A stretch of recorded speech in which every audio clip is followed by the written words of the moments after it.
Today's video is brought to you by Skillshare. Here's everything you might have missed in the Book of Boba Fett finale.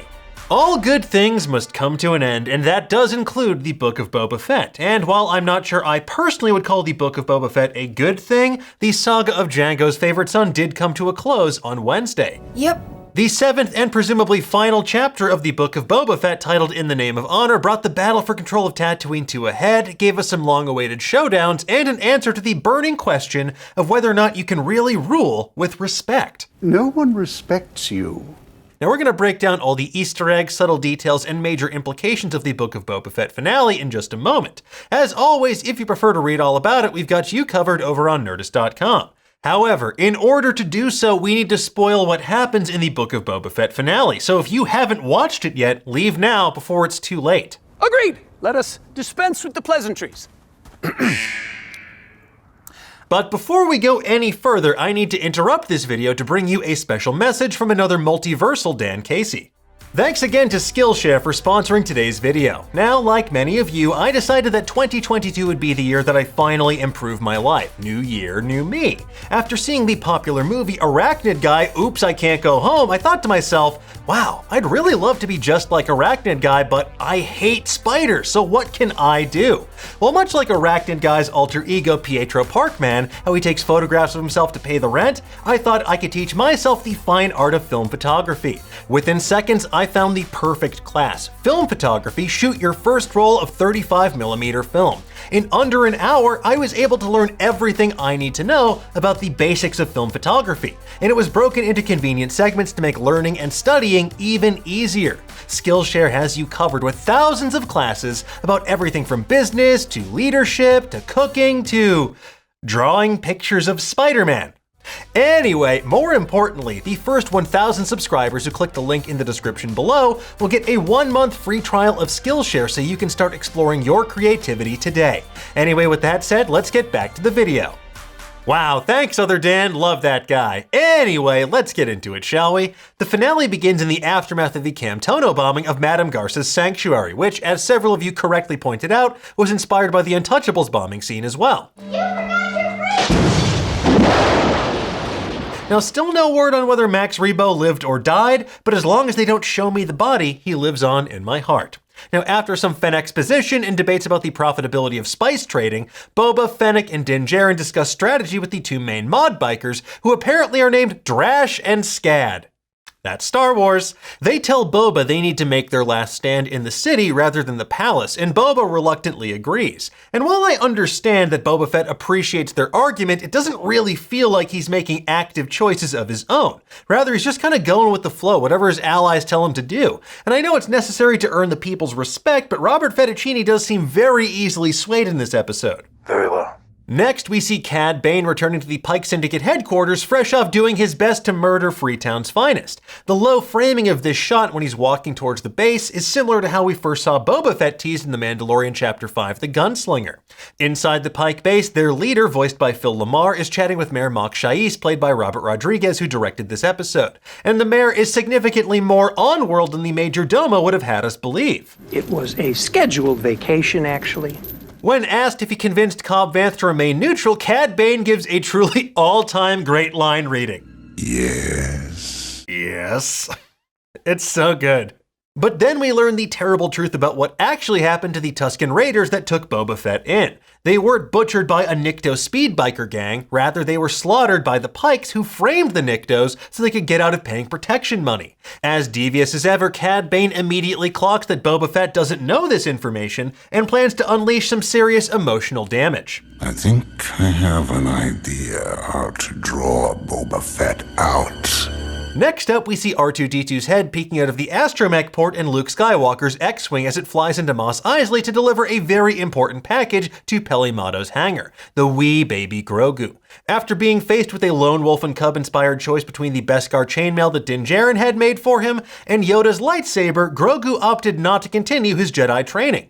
Peli is worried that she's about to get busted by a New Republic officer, so she and her droid menagerie, which includes pit droids, a Gonk, the R5-D4 with a bad motivator from A New Hope, and a BT droid, they all frantically try to hide contraband, only to realize that Grogu is the one in the pilot seat. Well, look who it is! We then get a nice meta joke in this scene for all the Baby Yoda holdouts who refuse to call Grogu by his real name. Grogu? Whoa, that's a terrible name. No way am I calling you that. Then Peli offers Grogu a deep-cut snack from the Star Wars Episode I The Phantom Menace video game in the form of dung worms, which are exactly what they sound like.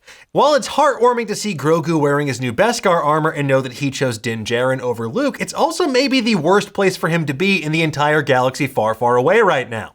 Moving on, we see that Boba's forces are spread out across the city. The Gamorrean guards are on duty at the starport, which is Klatooinian territory. Kersantin is deep in Trandoshan turf watching over City Hall, and Drash, Cadd, and the other mod bikers are posted up in the Workers' District, which is run by the Aqualish gang. Now, of course, that leaves Boba Fett wide open for Cadd Bane to waltz right up to the ruins of the Sanctuary Bar. The two former partners in crime have a classic Old West standoff in the rubble-strewn streets of Mos Espa. Now, if Cadd Bane's retort to being called a gutless murderer sounds familiar, that's because Boba Fett said it previously in The Mandalorian Chapter 16, The Rescue, when Koska Reeves gives him grief about being Din Djarin's sidekick. All of that isn't the quactor calling the stifling slimy.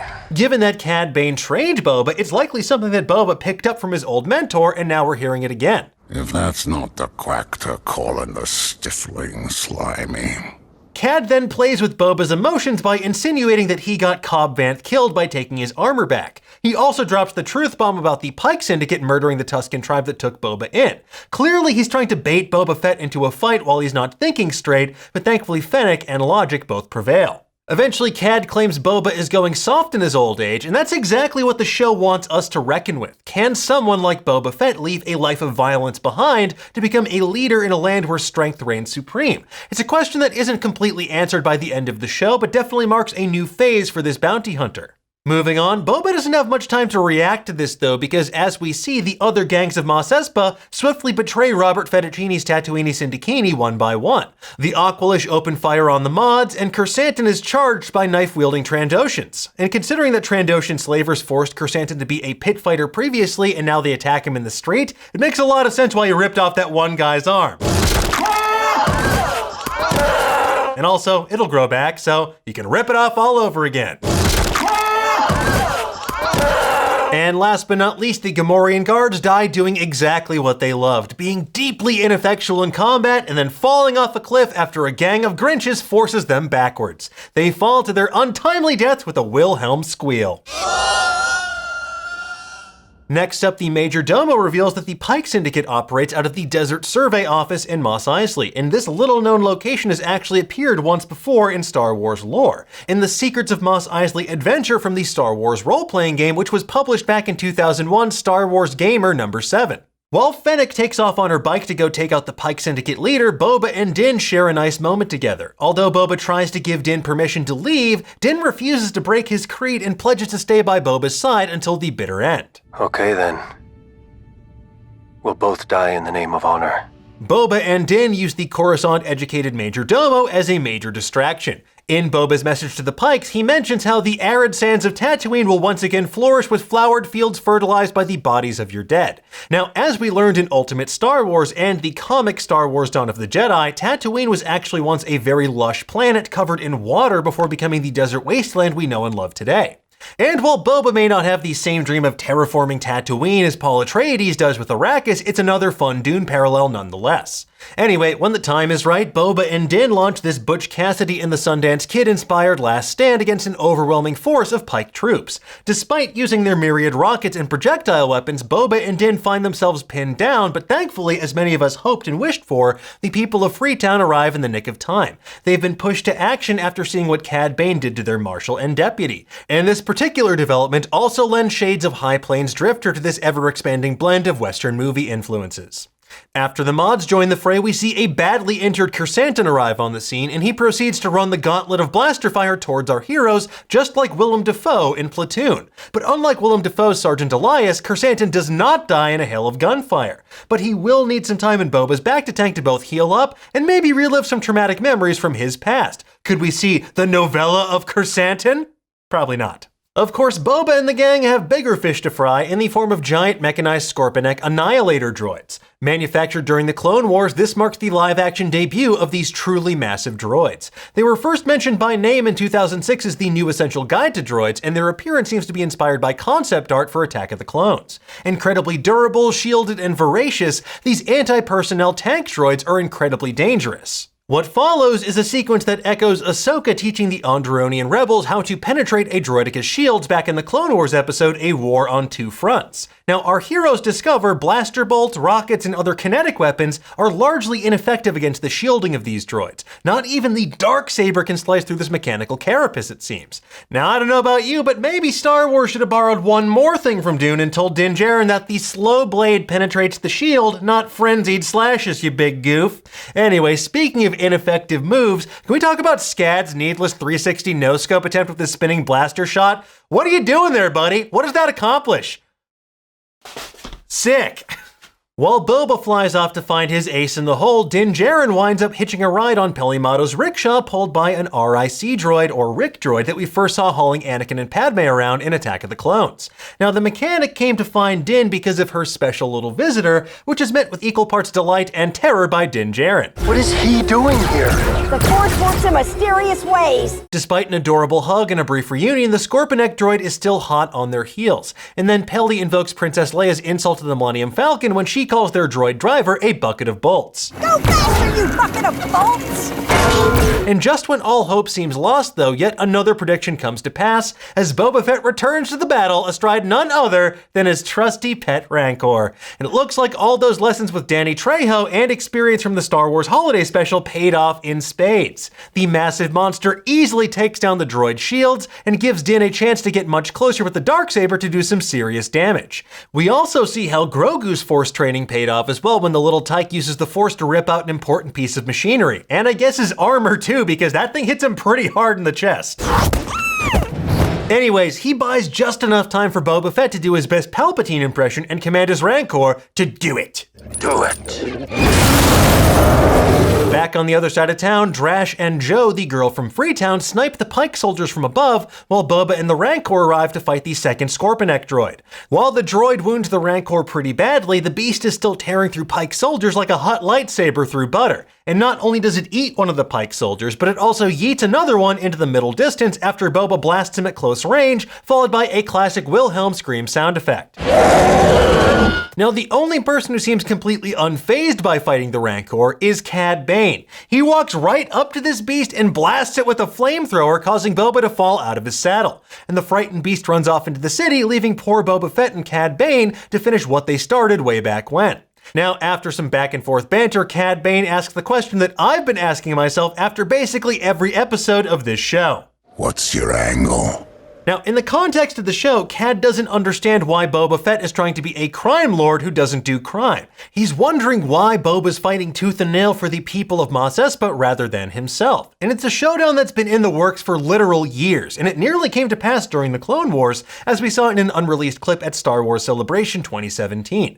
These two go back a very long way, all the way back to a prison break during the Clone Wars animated series, followed by Cadd serving as Boba's bounty hunting mentor. So there's a lot of history here and presumably bad blood as well. While Cad Bane refuses to let the past die and gets the drop on Boba Fett at first, Boba proves you can still teach an old bounty hunter new tricks. He uses his Tusken Raider Gothy stick to impale Cad Bane through the chest. It's pretty brutal. Although Boba Fett seemingly kills this badass bounty hunter, the device on Cad's chest is still beeping, and that gives me hope that he'll return in another series somewhere down the line. Mostly though, it's fitting that a man who bragged about killing so many clones during the Clone Wars was ultimately killed by a clone himself. Yep.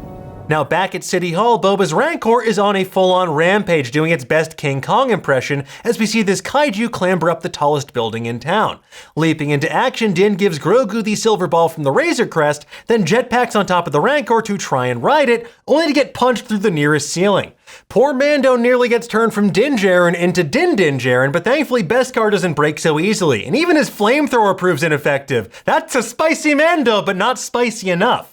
Ultimately though, it's Grogu who winds up saving the day by using the Force to put the Rancor to sleep. Now we've seen this ability previously in The Phantom Menace when Qui-Gon Jinn used the Force to put Jar Jar to sleep, and in The Force Awakens when Kylo Ren used the Force to knock out Rey. Unfortunately, this has the adorable side effect of tuckering young Grogu out, leading the little guy to snuggle up against this giant murder monster and pass out. And sadly for Peli, unlike when they killed the Crate Dragon on The Mandalorian, this time there are no plans to barbecue this beast over a pod racer engine. I'm guessing there's not gonna be a barbecue. Now, not one for loose ends, Fennec pays a visit to the Pike Syndicate's leadership on Tatooine, where she promptly executes the Trandoshan, the Klatooinian, and the Aqualish reps who are all there, and then she hangs the mayor in the most grisly way imaginable. Last but not least, she eviscerates the Pike Syndicate rep for good measure by stabbing him in the back. Later on, we see Boba and Fennec walking through the streets where people now stop and bow to Boba Fett, saluting him as they walk past. And while they did more damage to Mos Espa than the Avengers did to anything in a 3-mile radius literally any time ever, the people are deeply thankful to Boba Fett for being a man of his word and a benevolent dictator. Why must everyone bow at me? That's better than shooting. Taking a Maluran fruit from a local child, Boba tosses the snack to a much healthier looking Kersantan as they meet up with him, the Leptroid from the palace, and Drash and Cadd. Now, much like the last 2 episodes, The Mandalorian once again seems to be the real star of the show here as we end the season and the Book of Boba Fett with a shot of Din Djarin flying through outer space in his brand new Naboo starfighter. And as predicted, inside the astromech port is none other than little Grogu. The wee baby Grogu repeatedly bangs the silver ball on the glass until Din Djarin agrees to punch his sublight thrusters to hyperspeed. Now, what adventure they're blasting off on, only time will tell, but something tells us it's going to involve retaking the planet Mandalore.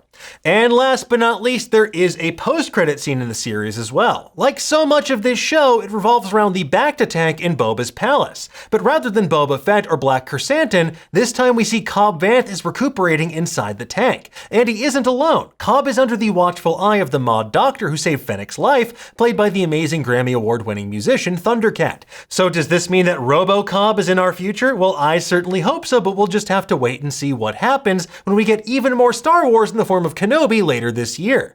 We'll have plenty of other deep dives into the galaxy far, far away just waiting for you as well over on Nerdist.com. In the meantime, though, folks, that is everything we spotted in this episode. But tell us, what did you think of the Book of Boba Fett finale? Did you see anything that we missed? Nothing. Let us know in the comments below, and for the latest and greatest in the world of pop culture, stay tuned to Nerdist.com.